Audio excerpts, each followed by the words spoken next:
10 millions de soldats tués. Plus de 6 millions d'invalides marqués dans leur chair à tout jamais. Il y a 100 ans, le XXe siècle naissait dans le fracas de la guerre, dans le sang et la désolation.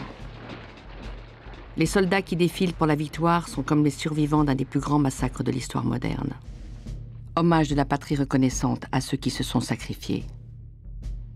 Les monuments de nos villes parlent de l'héroïsme et de la souffrance des hommes tombés au champ d'honneur.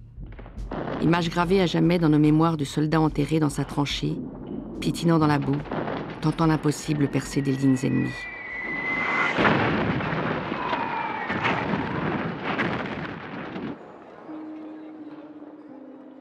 La guerre serait une affaire d'hommes. C'est ce que notre mémoire collective a retenu de la Grande Guerre de 14-18.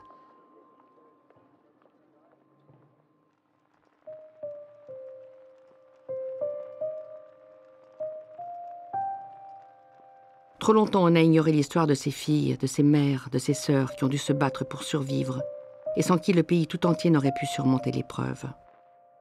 Comme si on avait volé aux femmes leur part de souffrance, leur part de combat, leur part de sacrifice.